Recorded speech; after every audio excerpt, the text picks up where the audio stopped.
किसी ने बड़े कमाल की बात कही है कि दरिया बनकर किसी को डुबोने से अच्छा है कि जरिया बनकर उसे बचाया जाए। नमस्ते दोस्तों, मैं हूं आरजे कार्तिक। एक बहुत ही खूबसूरत कहानी है। एक सज्जन एक रेलवे स्टेशन पर प्लेटफॉर्म पर इंतजार कर रहे थे अपनी ट्रेन का। उनकी ट्रेन उस दिन देरी से चल रही थी।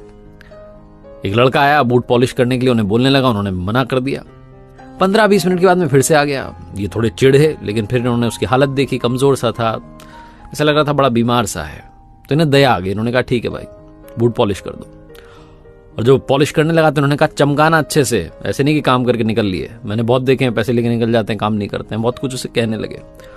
वो बेचारा पॉलिश करने लगा धीरे धीरे। कमजोर था, बीमार सा था, पॉलिश तो उससे हो नहीं पा रही थी। इन्हें गुस्सा आ रहा था कि फालतू पैसे वेस्ट हो गए, मुझे करवानी नहीं चाहिए थी।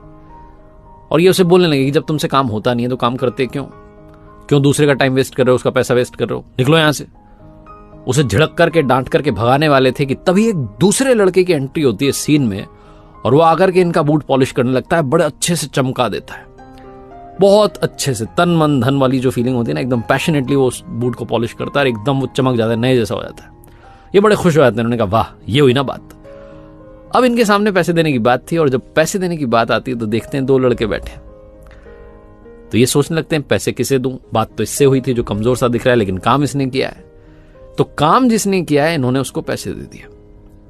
और फिर इनके अंदर से आवाज आई कि हाँ, ये सही किया तुमने। लेकिन जिसे इन्होंने पैसे दिए, जिसने काम किया, उस लड़के ने वो पैसे अपने दोस्त को दे दिए जो कमजोर सा था, बीमार था। उसकी पीठ थपथपाई, उससे कहा जाओ किसी और को ढूंढो।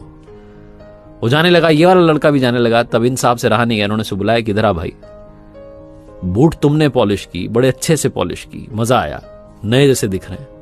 काम तुम्हारा था, मेहनत तुम्हारी थी, तुमने पैसे उसे क्यों दिए? पैसे तो तुम्हारे थे। उस लड़के ने कहा कि साहब क्या बताऊं, अभी 3-4 महीने पहले जो मेरा दोस्त है ना, गिर गया था चलती ट्रेन से। इसके हाथ पैर टूट गए थे, बीमार है तब से। लेकिन स्वाभिमानी है साहब, भीख नहीं मांगना चाहता।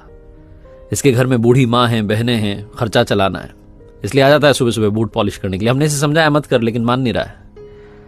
हमारा बूट पॉलिश करने वालों का एक ग्रुप है सर, और उसमें जो एक अंकल हैं, बूढ़े चाचा हैं, वो हमें समझाते हैं, सिखाते हैं अच्छी अच्छी बातें। वो अच्छी अच्छी बातें सुन के आते हैं, हमें सुनाते हैं, कहते हैं कि सुनो, हम सबको मिलकर के इस कमजोर वाले लड़के का ख्याल रखना है। ये बीमार हो गया है, इसकी मदद करनी है। जहां कहीं देखो ये पॉलिश कर रहा है, तुम भी पहुंच जाओ और इसकी जगह पर तुम पॉलिश कर दो, पैसे इसको दे दो। ये शिक्षा उन्होंने हमें दी है, और तब से हम सब यही कर रहे हैं। जहां कहीं ये दिख जाता है, कोई ना कोई आसपास होता है, वो तुरंत आ जाता है और इसका काम कर देता है, इसको पैसे दे देता है।